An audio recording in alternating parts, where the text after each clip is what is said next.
Hello everyone, welcome to SwitchUp as we once again have a look at some of the games coming out for the Switch in this upcoming week. In terms of dates, we're going from the 2nd of September up until the 8th, but we'll first look at any games that have released without being in one of these videos for whatever reason, and then of course we'll move on to the week at hand. So which games are coming out for the Switch this week? Well, let's find out.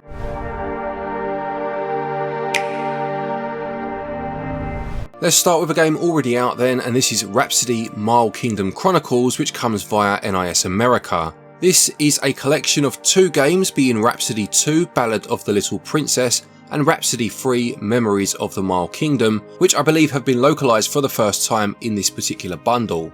Not a series I know too much about, I must say, but I believe it started way back in the 90s with the first Rhapsody game, and they are RPGs that were developed by Nippon Ichi. It says these include improved visuals, as well as the same heartwarming story and charming soundtrack according to the blurb, and as I said, this one is already out. Let's move on to the games coming out this week then, and the first is Rune Factory 3 Special. This is of course another game that's been out before, releasing in 2009 in Japan, 2010 in North America and 2011 in Europe, and its original home was on the Nintendo DS. You'll play as a young adventurer that needs to settle down in a fantasy town, and as is usually the case with this series, you play as a character with amnesia, but also has the ability to transform into a sheep-like monster. This series is known for having a split of farm life simulation and RPG combat, and this is also the case here, and this new version includes Newlywed Mode, which is a standalone adventure, which is unlocked after you marry each of the game's eligible bachelorettes. There is also a Hell difficulty level to challenge the most hardened of players. This is releasing on the 5th of September and it will sell for £34.99 or your regional equivalent. Then we have Chants of Sennaar, which is an adventure game which has been inspired by the myth of Babel. Set inside the tower, between two sets of people who no longer speak, a prophecy tells of a traveller that will one day appear to find the wisdom to break down the walls and restore balance. You'll need to travel the endless steps of a labyrinth, uncovering an ominous truth and unveiling the mysteries of this universe, where it says ancient languages are both the lock and the key. You'll be solving puzzles along the way, using stealth to outwit the Guardians, and deciphering the ancient languages in order to restore the connections between the peoples of the tower. Sounds pretty interesting, to be fair. I do like that take of deciphering ancient languages. It will cost £15.98 or your regional equivalent, but there is 10% available off of that price up until launch day of the 5th, and there's also a demo for you to try before you buy.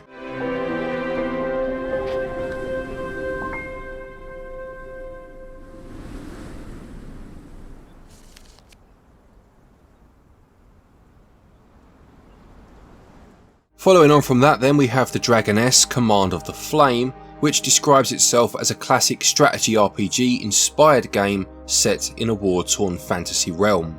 It goes on to describe itself as an RPG inspired adventure with a roguelite twist, where you take on the role of the commander, an elven warrior recruited by the Dragoness to lead her armies and bring peace to the land. It promises a 30+ hour campaign and 40 unique units to recruit as you play out the tactical turn-based combat. You can cast spells from the 6 schools of magic and earn experience during quests to expand your spellbook further. You can loot and craft artifacts to use in battle, and it elaborates on the roguelike element a bit by saying that death is not the end and that you can pick from a wide range of revival spells that alter the commander's stats and skills upon death. This one releases on the 7th for £14.99 or again your regional equivalent.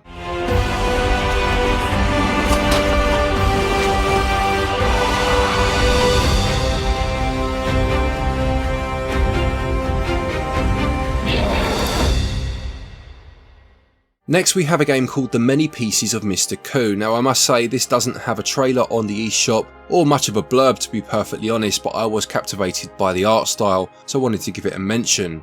It describes itself as a whimsical point and click adventure with a surrealist story, and hopefully I found a trailer to show you. If not, you'll see the screenshots. It has quite a lovely hand-drawn style. It says Mr. Koo himself is trapped and broken into pieces and must put that right across the entirety of his adventure, but that animation style really reminds me of the work of Ralph Bakshi, who did things such as Wizards, he did a Lord of the Rings adaptation, and I think he actually did the art for Cool World as well. I know he directed that film. Not much known about this one, as I said, but it does look pretty interesting, and it will sell for £17.99 when it releases on the 7th.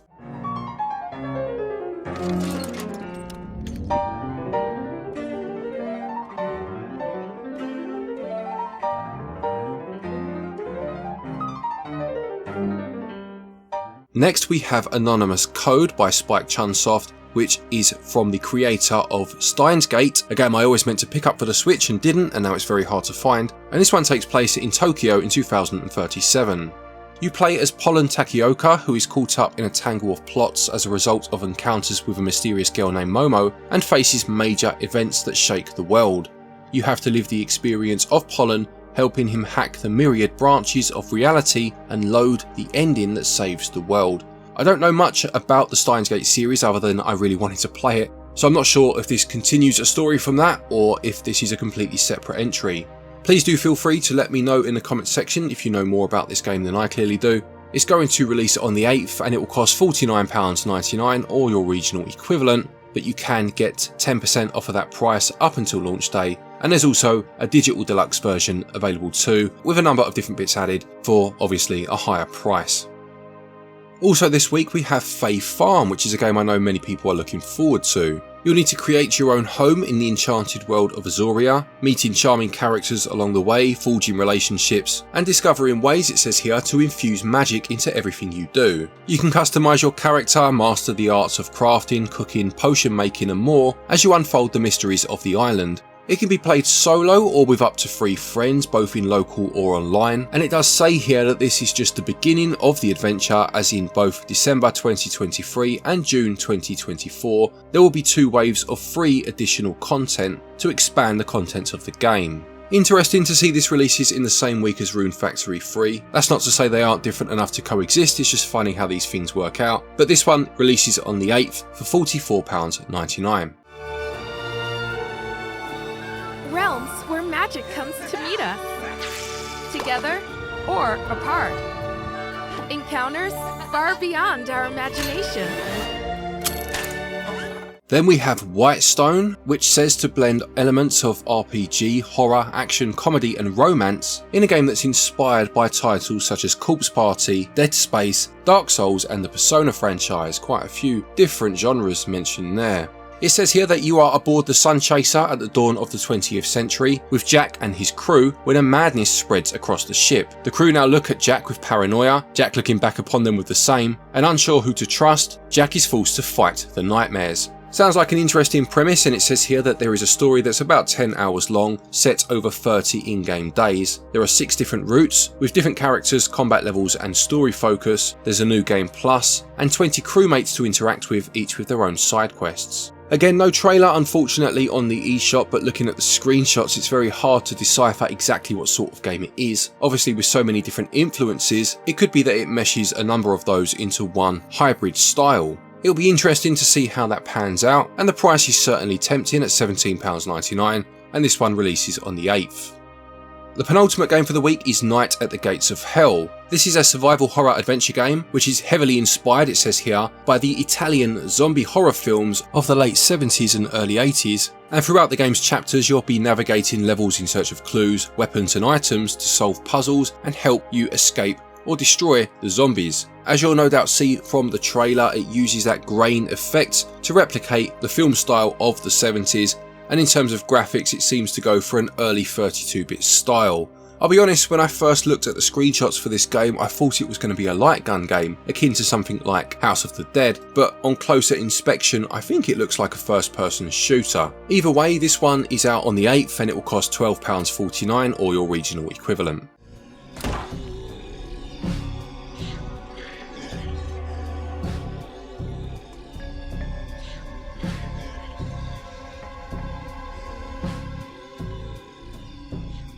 And finally for the week then we have Sprout Valley. This sees you settling on an island and growing a garden of your own as you help cat Nico escape from the big city and start a new life on the Ostara archipelago.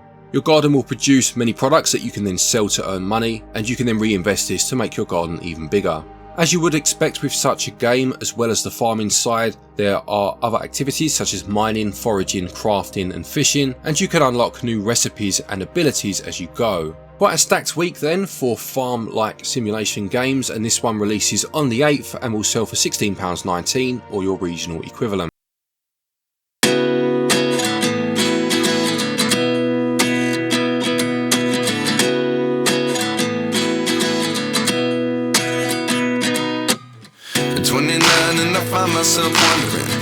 of Nintendo Switch releases. Do any of these games interest you? Will you be picking any of them up? Please do let us know in the comment section below. Don't forget, if you are looking for eShop credit to pick any of these games up, you can get your eShop cards from our website, switchup.gg. Doing so will earn you SwitchUp tokens to the value of 5% of your order, which you can then use against future purchases. There's also a link down there to PlayAsia. If you're looking to import any games at all, use the link, use the code stated below, and you get yourself 5% off of your order from there.